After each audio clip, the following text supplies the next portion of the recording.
Hello, so today I'm going to try a new video format with a handheld camera and just talking random stuff about the corals in the tank.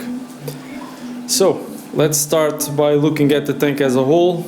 Well, first thing is that you can notice is that I'm not a coral collector. I love corals, love to take care of them, but I don't like very much collecting them. I like to use them as decorative pieces in a way, with shape, texture, color, and so the concept of one of each, it's something that I try to avoid. I don't succeed always, but I try to avoid. And even going into the future, what I'm planning is maybe get rid of some of the things that I have inside and reduce diversity. And by reducing diversity, I think I can increase harmony. So let's get to start here on the left. And here is my favorite part of the scape of this tank. It's this couple of rocks, which is the big rock with the stylo on top and the small rock here with the zoanthids. I think they're called aterchaeos. I love this rock precisely for the reasons, opposite reasons I was pointing out before, because it has a huge amount of diversity. You can see it has the big piece is the Milka stylo, and then another, of course, the other part of the rock is covered in these pallies over here, and then there's a diversity of zoanthids and pallies going down with the mixture, and I think I like it very much as it is. It has the aterchaeos here. And then right next we have a few recordias here, and there is a bubble tip that managed to install herself in this place between the zoanthids. And as you can see, the zoanthids are a bit bothered, but they don't seem to be bothered to the point of really being killed. And I've tried to remove this bubble tip from here, and I couldn't, because it has its foot deep into the rock, into a very, very small hole. And I think that the fact that the hole is so narrow also doesn't enable the bubble tip to grow. So she stayed with this size for a very long time. And she's not the only one. There's another one that moved. I'll zoom in there. She's a bit pale. I don't know what kind of life she had before, but she's a bit pale, and she's down there. Let's see how she goes. If she's in a position that she doesn't bother anyone, so I'll let her stay. So I like this rock very much. It's very it has a very Iwagumi shape, although it's just a couple of rocks.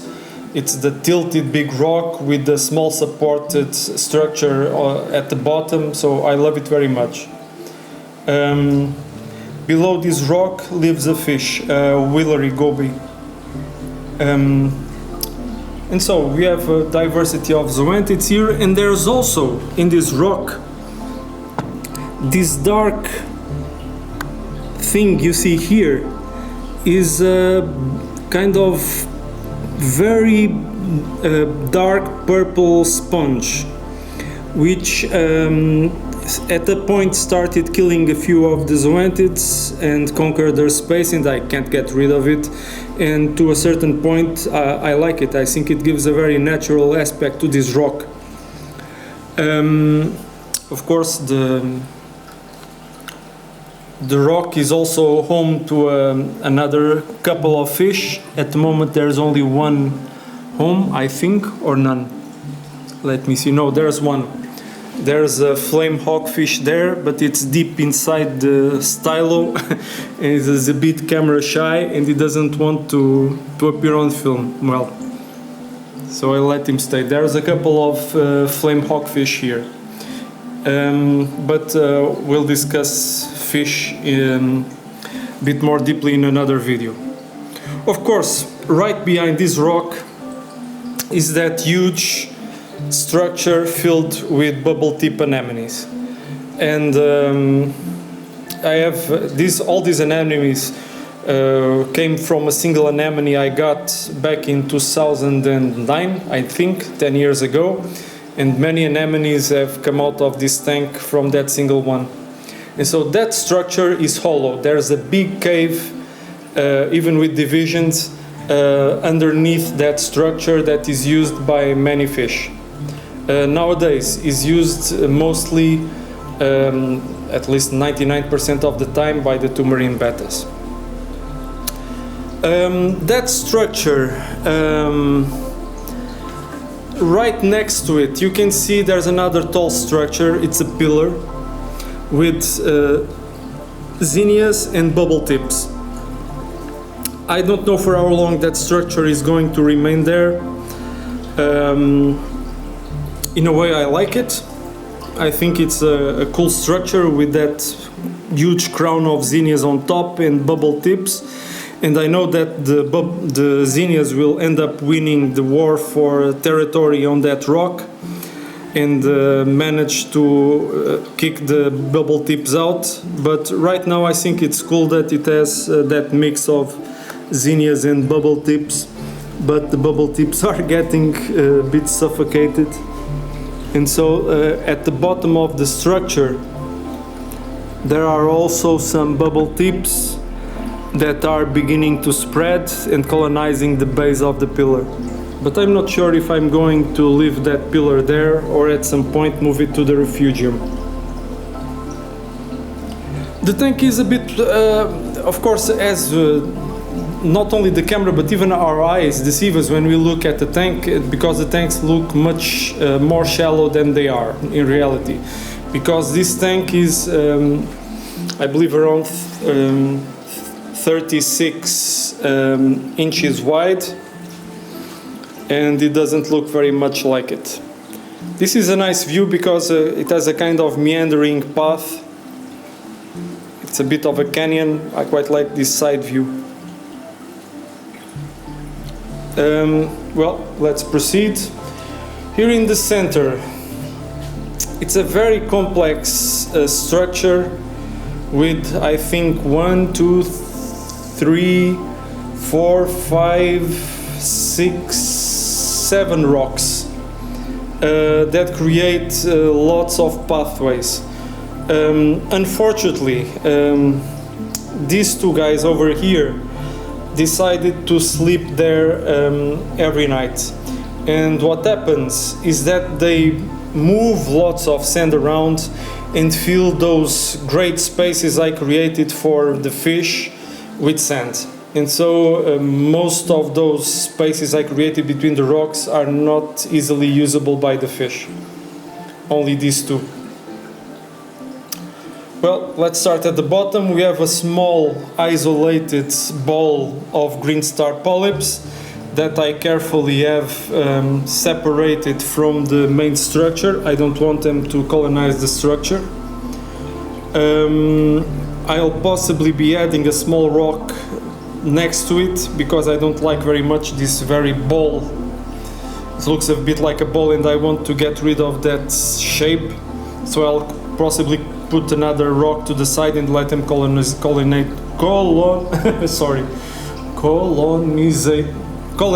that rock. And so right next to it is this large colony of Ricordias yuma, orange Ricordias yuma. And I also have them separated from the main structure because I don't want them to go there. I'm not sure if this will work out or not. Right next we have bit of zinnias that in fact are not growing on a rock, they are growing on a shell that also has a rhicordia, so I'm not worried about them. Well, on this side we can see that we have here at the bottom, these were called Acanthastrias some time ago, now they changed name. And so we have two of them right next to each other. I like to place corals, the same coral with different colors, right next to each other. When they grow into each other, it will look very nice. And right next to the two Acanthastrias, here at the bottom, there's these, I think, Blastomussa. And once again, when it grows, it will fit very well with the Acanthastrias. Going a bit to the back, there's, I think maybe Cyphastria back there. The camera can't zoom in much more. It's kind of Bordeaux, a dark red color. And in front is, now we start to get into the realm of the Montiporas. And here we have, I think it's a Setosa. I think they call it Jason Fox, I'm not sure. And here it's a very interesting one, which the camera unfortunately will have a very difficult time capturing, which is a grafted Montipora, encrusting Montipora, which has green and blue polyps. I think it will, I hope it spreads to the rock. Right next we have two Montiporas. The camera isn't capturing them very much, but you must believe me that this big one, which is encrusting in the rock, is a very beautiful purple, but the camera isn't picking it up. And above it, there's another very nice Montipora, which is kind of purplish with green polyps. So I think it makes a good transition from this Montipora to this one, which is purple. Continuing with the Montiporas, we have a forest fire here, which I think will be a coral that will look very nice once it triples in size. In front, there's another stylo that was bright pink when it arrived here. Now it's kind of purplish and green. I'm not sure if it will go back to pink or not. And here it's a golden Psamocora, which here on camera appears orange, but it's a more yellowish color. And then we get into a plating coral, a purple Montipora, Capricornis. Right below we have a green encrusting Montipora that I have to remove because it's going to get shaded soon. And below we have another plating Montipora, which is a green one, which supposedly will have a purple rim. Behind it we have Goniopora. Let's see how it fares here. It's my first attempt at keeping this coral. I feed it irregularly, but then again I don't have any mechanical filtration, which I think helps the corals. In my case, I can't persuade myself to use mechanical filtration. You can see I have some air algae around, which I'm trying to let grow, because there are some fish coming in that I think will enjoy munching on that algae. Right behind it there's a Gorgonia, which you see here. Doesn't look very happy now. Again, looking at the tank, there's also Milka stylo on this big rock, which I think creates a visual bridge between the two sides, helps to visually unify the two sides of the rock. And it goes on also with the purple from the Milka to the Montipora right below, and then goes from the shape of the Montipora Capricornis to another plating with different color Montipora. Right behind there, it's a green slimer, an Acropora. It was my first attempt at introducing an acropora in this tank, and it has been growing well and branching out. I expect that in a year or two this will be a huge piece here that will dominate the center of the tank. In terms of choosing corals, I'm trying not to choose too many corals that are too dense that the fish can't use. So the milkas are now used by the flame hawkfish, and the green slimer will still allow fish to swim through it, which I like. Hopefully the Monty, the forest fire, will also allow the flame fish to swim through it. One of my oldest corals is this green Psamocora, which grows very, very slowly, but always is very, very green. And right behind it, which I hope will cover that slope, it's Pavona, scrolling Pavona, which I think adds a very interesting shape. Adds a very interesting shape to that part, because it's also green. It goes very well from the green Psamocora to the green Pavona. I think they'll connect very well. Here also, with a completely different shape, it's a big Duncan, which I think by now must have maybe 60, 70 heads. It's getting really big. A few zoantids right next to it, which I hope that will, after the fish come in, that hopefully will eat that algae will grow more and cover the base of that pillar. And right below we have a few more zoantids over there, next to the Rasa clam. And so let's get to the right part of the tank. Here is the part which I think is going to change the most. Let's start from the back. You can see on top there's a Magnifica anemone. It has a blue foot, but right now she's very open, so she's completely hiding their foot. And I found that it completely changed the behavior of the clowns having their natural host. The clowns really never stray from that anemone, and I think they don't care too much for their eggs, because they love the anemone so much. They leave the eggs and go and bathe and immerse themselves completely in the anemone. There are a couple of corals that I had to choose very carefully below the anemone. Here is, I think it's called a colt coral, and right next is Sinularia, I think Sinularia brassica. I think these are kind of toughish corals that the anemone may occasionally burn a bit if they grow too much, but they will survive very well and be good neighbors. Right below there's this anemone with orange point, which in fact is a bubble tip. Right now it doesn't have any bubbles, but it's a bubble tip.